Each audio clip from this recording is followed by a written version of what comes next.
अस्सलाम वालेकुम। तो अब हम स्टार्ट करने लगे हैं गायनी का चैप्टर नंबर 1 जो है development and anatomy of female sexual organ and pelvis.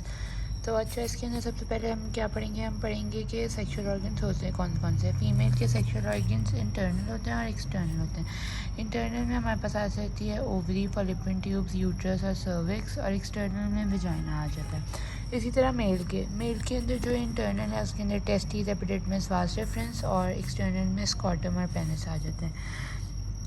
अब जो नेक्स्ट है ना, हमने देखा कि अब जो है ना डेवलपमेंट इनकी किस तरह होगी। तो सबसे पहले जब एम्ब्रियो की लाइफ होती है ना, तो एम्ब्रियो जो होता है ना यहाँ पर जैसे होता है, तो उसमें क्रेनियल टू कॉर्डल ना, यहाँ पर अगर समझो क्रेनियल एंड और ये कॉर्डल एंड है, तो यहाँ पर ना तीन यहाँ पर होते हैं, प्रोनेफ्रोस, मीज़ोनेफ्रोस और मेटानेफ्रोस। प्रोनेफ्रोस जो होते हैं वो रिग्रेस कर देते हैं, जबकि मीज़ोनेफ्रोस जो है जेनिटल ऑर्गन्स में कन्वर्ट हो जाते हैं, और मेटानेफ्रोस जो है किडनीज़ में कन्वर्ट हो जाते हैं। तो ये हमारे पास होता है डेवलपमेंट।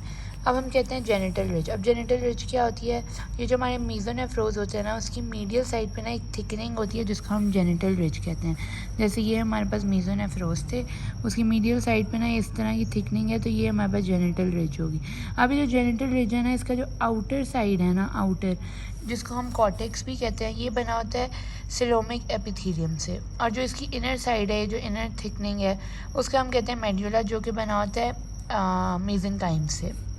तो हम कहते हैं ये जो जेनिटल रिज होती है ना, ये अपीयर होती है during the fourth week of development. Baby जब होता है ना, तो जेनिटल रिज अपीयर हो जाती है, फिर वो डिफरेंशिएट कर जाती है in 7th week into the gonad.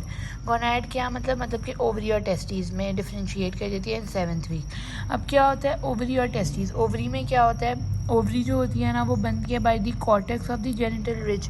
ये जो जेनिटल रिज का मैंने आपको बताया ना, आउटर लेयर कॉर्टेक्स जो है वो ओवरी बनाती है, और उसका मेड्यूला जो अंदर से है ना, वो रिग्रेस कर जाता है, तो ओवरी बनेगी।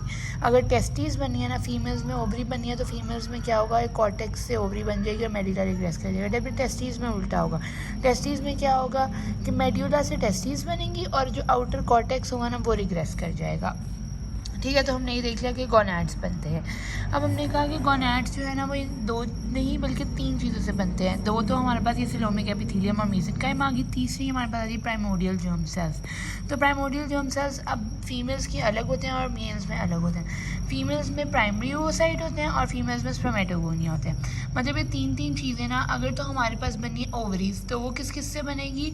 एक तो हमने पढ़ा कि सिलोमिक एपिथेलियम से बनती है, और मेसेनकाइम जो है ओवरीज में रिग्रेस हो जाता है, और primordial germ cell primary oocyte से बन जाएगी। जबकि अब मेल्स में क्या बनी है? टेस्टिस कैसे बनेंगी? सिलोमिक एपिथेलियम से बनेंगी। वैसे तो वो मेसेनकाइम से बनेंगी, सिलोमिक एपिथेलियम रिग्रेस हो जाता है।